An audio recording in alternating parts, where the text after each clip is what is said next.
words. One, two, three. Three keywords for me make all the difference in the world. And this is whether I'm talking to all of us here or just with myself, because it's an inside job. Three keywords. These are nurture, inspire, and empower. Now you notice I moved my hands in three different directions, and my breath and my intention and my intonation all at once. This gets me in the zone. When I take time, and I do this throughout the day, to practice nurturing myself, breath in, inspiring in whatever way I can, and then empowering, movement going down, conviction going down, sound going down towards the center of the base of the earth through the spine. That sets me into the zone. And that it's belief, but it's more than belief. It's a practice. It doesn't actually matter whether I believe in it or not. It matters that I practice. And when I practice that, I constantly come out of the skid into something gorgeous. And in some ways it helps to be a little upset or if my feathers ruffled, because do you agree? Everybody, when you meet somebody and they got everything stylized and they look really great and all the words are perfect. I don't know about you, but I get quickly bored. I want to know the humanity. I want you to fall down and pick yourself up again. And this greater belief from zero to hero, the greater belief in that than just doing it right.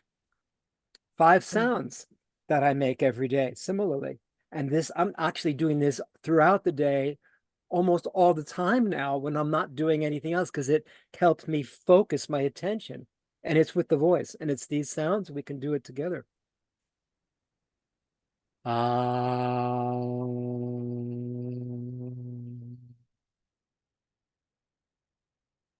Opening the heart.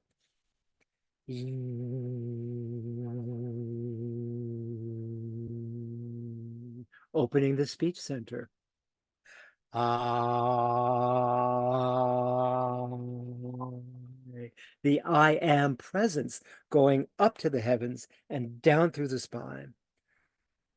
Oh, a circular sound, giving attention to all circular processes that connects us all. And finally, like a didgeridoo. Sooner or later, we're going in these directions. We're expanding out, we're reaching up and down at the same time. We're creating circular processes and we're diving our roots down into the earth. I do that all day, all the time now, not every second, but when I'm left alone, it keeps me out of my head and puts me on track. Those are the practices I use to believe in myself, which is more about a practice than belief.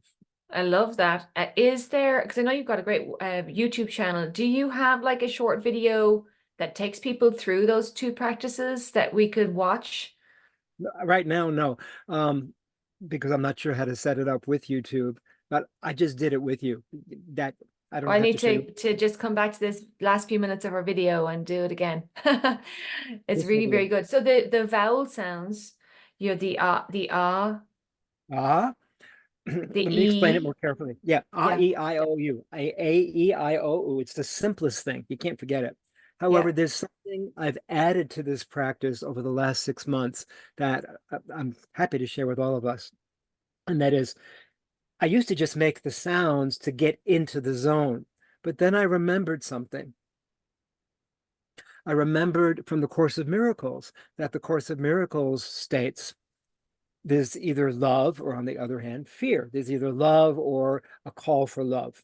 Well, similarly, when I make those sounds now, instead of just producing the sound of ah for this horizontal band and honoring all trees, all plants, all humans, anyone that's extending out with their reach into the atmosphere, after exhaling out, I'm also letting go of everything unlike being in my heart.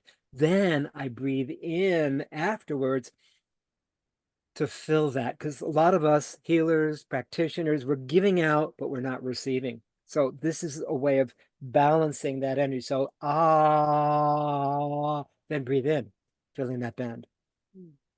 Then E, it's E and the direction is up, everyone, like trees. Think of trees reaching up to the top of the sky. All beings that aspire towards the light, going like that together with the movement and the sound.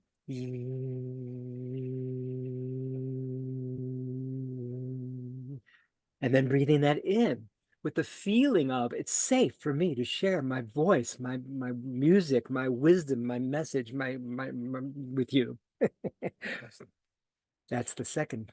The third one is up and down at the same time. So directing the sound up to the heavens, down to the base of the spine, to the center of the earth, letting go of whatever keeps me, we, out of being in our full presence. So the I, this is I.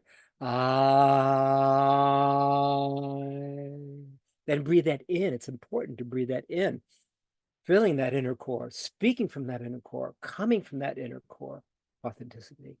And then O, I generally have the O around my belly area. I can't show you that. My belly's down there, but I make the O so you can see it. And it's just to honor all reflective circular processes that we're all engaged in, cycles, life, things that come and return. So first letting go of any ways that I'm out of being in tune, and then breathing it in. And then finally, like a didgeridoo, this is a picture of roots of the tree going down. Ooh.